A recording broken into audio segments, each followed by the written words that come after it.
the swing stem. When I first heard about this contraption, I looked at it and said to myself, who is this for? It is the most niche market that I had ever heard of in my life. And then I went to go and talk to a couple of friends of mine about it, and I explained what it was. I didn't have it on me or anything at the time, I just explained what I had seen and the idea behind it. And both of them had the exact same reaction. They went, that sounds genius. That's actually like exactly what I need. Where can I buy it? And I realized really quickly that this all happened because here I am bathing in my privilege of actually having a garage with like decent bike space. But neither of the guys that I was talking to have a ton of space for their bikes in their house or in their storage area. And that's what this thing is made for. Its sole purpose is to make it so that you can go on a ride, but then when you get back to your garage or storage space, you can turn your bars sideways so that the overall footprint of your entire bike gets way, way, way smaller. So you can fit it right next to your car or in line with your other bikes that you have in there, whatever it might be, or just right in your apartment. So there we go, it is on with the little tightening bolts loose, even just a little bit loose.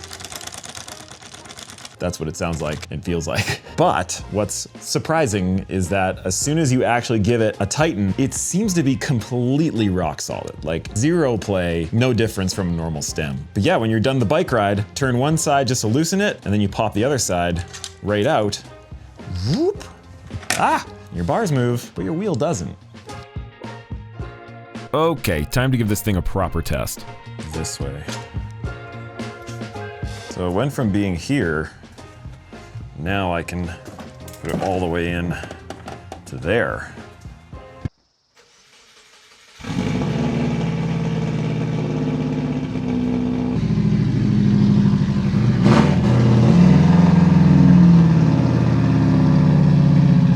Yes, this whole thing really is just an excuse to fire up my rally car. Have you checked out my rally racing channel yet? If you're into rally or cars or sim racing, I'll put a link in the description that you can check out after this video because you're going to want to see the next two products before you go anywhere. Yeah, I could not have put the rally car there if the bars weren't turned. It does open up a ton more space. Alright, but will this stem kill me if I actually go mountain biking with it? Squeaky squeaky.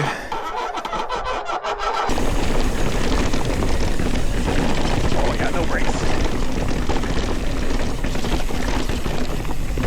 Whee! I still have handlebars! This one budged a teensy tiny little bit, the tiniest little amount, so we'll have to keep an eye on that. Wow.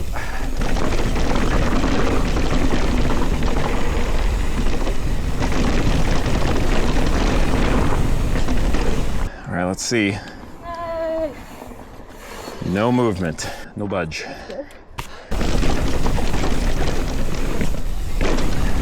I didn't pull my handlebars off. My clutch on? That was kind of loud. If only there were a product to help with that. Next up is the Rali Chain Mag. It is a magnetic chain damper device that is meant to essentially capture your chain using magnetic force when you're not pedaling, which, if it actually works, should majorly quiet your bike's drivetrain. It should improve chain retention a fair bit because it won't be hopping off the top of the chainring, and reduce some vibrations. So they have a few different versions that are meant to fit a whole bunch of different bike styles, and if you get the right one, once you install it, there should be just the right amount of distance. Clearly we have to cut this a little bit. Should be just the right amount of distance between the chain and the magnet so that when you're not pedaling, the chain magnetizes to the magnet.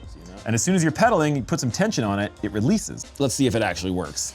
Now, before we dive into it, it is worth noting that on most higher-end modern bikes like this Ibis HD6, companies like Ibis go to great lengths on their modern bikes to design really great chainstay guards that do a very good job of silencing that chain slap. And so honestly, especially with one that's molded in design like this one, I probably wouldn't change this. This is pretty solid to me. But for older generation bikes or new bikes that just haven't had the amount of engineering work that have gone into something like this, yeah, the Rali Chain Mag could be a pretty huge help. Let's see.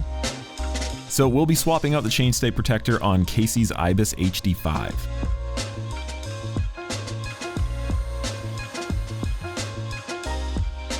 Now obviously this is made for a whole bunch of different chainstay lengths, so we gotta decide how long we want this thing.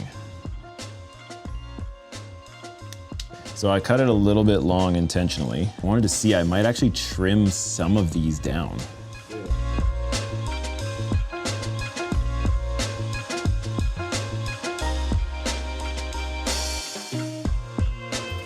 soon as you stop pedaling. Doop. But then when you're actually climbing, you wouldn't have to worry about any of this, right? Because it's not close enough to the magnet to even try. Only once you get to the very hardest gears will it actually do anything, which is what you want, because in the easier gears, you don't have to worry about chain slap anyways.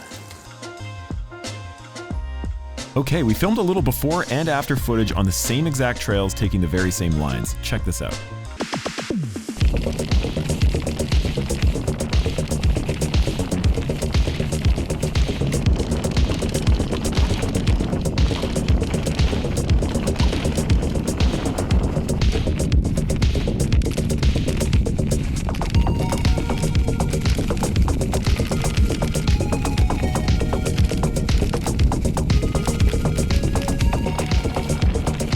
And I know I'm likely to get these questions in the comments, so I'll just tell you now. The action cameras used on the trail are from Insta360. One is a Go 3 and the other is an Ace Pro 2. I will put a link in the description and in a pinned comment for you to check out if you like.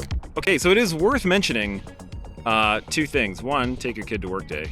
Sup, Casey. Two, on this second run down, when we were working on the bike and all that stuff, there's one thing that I said to myself, and I was like, oh, okay, I've got to turn the clutch off the Shimano so I can get the wheel out and stuff like that. But I'm like, I just have to remember to turn it back on. Of course I'll remember to turn it back on. But I actually did not turn the clutch back on.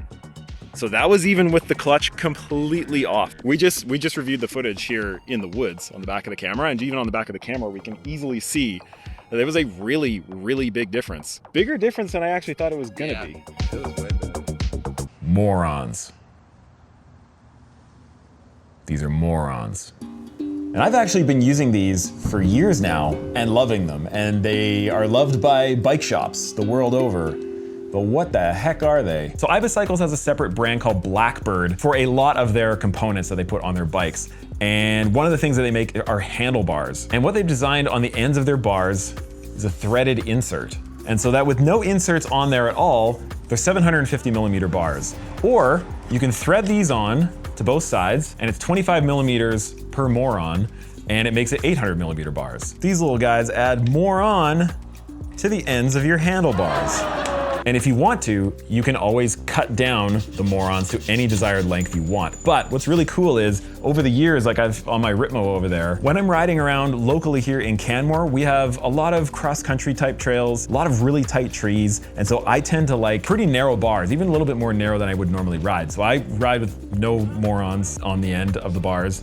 And so I've got 750 mil riding locally. But when I took it to Whistler last year, I screwed on full length Morons, one on each side, and all of a sudden I had nice wide stance 800 millimeter bars for a little bit more push strength through the really steep, gnarly stuff and the big jump lines that you run into in Whistler. So it's super, super handy. And I wanted to include this in the video because I don't feel like most people know that this exists. The other thing I think about with that is that I know most bike shops really, really love these, like the Ibis shops, like the Inside Line, they really like the Morons because it just means that most of the time they can either leave it 800 millimeter for taller people or people that prefer wider bars, or for shorter people or people that like tighter bars, all they have to do is just twist these off the ends and they're good to go. There's no cutting the carbon or aluminum, there's none of that. So super, super handy. I've always thought it was a pretty ingenious little idea. Well, those are the 3 weird bike products that I wanted to show you today. Some pretty cool stuff, some pretty strange stuff, but they all seem to do the job, which is nice. If you know of any other weird bike products, let me know down in the comments or shoot me a message over on Instagram. Subscribe if you want to see more. Thanks for watching. See you on the next one.